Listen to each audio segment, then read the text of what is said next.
Welcome to only my talks. IPL 2025 Chennai super కింగ్స్లోకి రిషబ్ పంత్. వివరాల్లోకి వెళితే ఐపీఎల్ 2025 సీజన్కు సంబంధించిన ఓ వార్త నెట్టింట చర్చనీయాంశమైంది. ఢిల్లీ క్యాపిటల్స్ కెప్టెన్ రిషబ్ పంత్కు ఆ జట్టు వీడ్కోలు చెప్పనుందని ప్రచారం జరుగుతోంది. ఐపీఎల్ 2025 మెగా వేలం నేపథ్యంలో ఈ నిర్ణయం తీసుకున్నట్లు ప్రచారం జరుగుతోంది. ఇప్పటికైతే మెగా వేలానికి సంబంధించిన రిటెన్షన్ పాలసీని భారత క్రికెట్ నియంత్రణ మండలి బీసీసీఐ ప్రకటించలేదు. కానీ గత రిటెన్షన్ పాలసీ ప్రకారం ఒక జట్టు గరిష్టంగా 4 ఆటగాళ్లను మాత్రమే రిటైన్ చేసుకునే అవకాశం ఉంటుంది.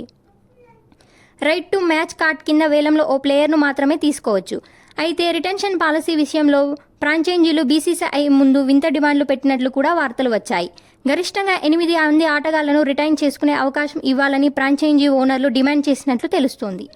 మెగా వేలం నేపథ్యంలో జట్టు ప్రక్షాళనపై ఫోకస్ పెట్టిన ఢిల్లీ క్యాపిటల్స్ ముందుగా హెడ్ కోచ్ రికీ పాంటింగ్పై వేటు వేసింది. గత 7 ఏళ్లుగా పాంటింగ్ ఆ జట్టుకు కోచ్గా సేవలందిస్తున్నాడు. కానీ టైటిల్ మాత్రం అందివ్వలేకపోయాడు. దాంతో పాంటింగ్ను తప్పించిన ఢిల్లీ యాజమాన్యం కెప్టెన్కు కూడా మార్చాలనే యోచనలో ఉన్నట్లు జాతీయ మీడియాలో కథనాలు వస్తున్నాయి.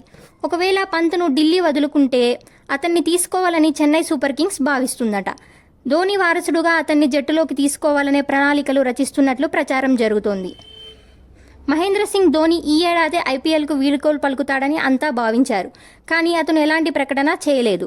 కానీ మెగావేలం నేపథ్యంలోని ధోనీని చెన్నై రిటైన్ చేసుకోవడం కష్టమే.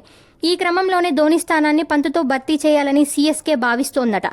వికెట్ల వెనకాల ధోనీలా చురుగ్గా ఉంటూ బ్యాటుతోనూ విధ్వంసం సృష్టించే పంత్ తమ జట్టు కూర్పుకు సరిపోతాడని సీఎస్కే ఆలోచిస్తుందట. ఈ క్రమంలోనే రిషబ్ పంత్ను కుదిరితే ట్రెండింగ్ పద్ధతిలో లేదా వేలంలో దక్కించుకోవాలని సీఎస్కే ప్రణాళికలు రచిస్తుందట. ఘోర రోడ్డు ప్రమాదంతో 15 నెలల పాటు ఆటకు దూరమైన పంత్ ఐపీఎల్ 2023 సీజన్తోనే మైదానంలోకి అడుగుపెట్టాడు. మునుపటిలా సత్తా చాటి టీమిండియాలోకి రీ-ఎంట్రీ ఇచ్చాడు. టీ20 ప్రపంచ కప్ 2024 విజయంలోనూ కీలక పాత్ర వహించాడు. అయితే రిషబ్ పంత్ను వదులుకునే విషయంపై ఢిల్లీ క్యాపిటల్స్ ఎలాంటి అధికారిక